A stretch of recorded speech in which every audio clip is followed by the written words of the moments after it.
بسم الله الرحمن الرحيم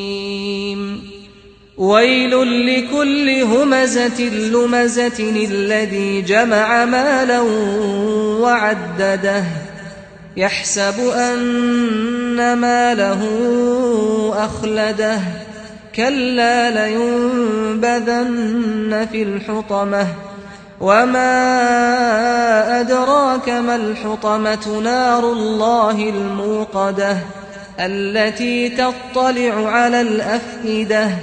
إنها عليهم مؤصدة في عمد ممددة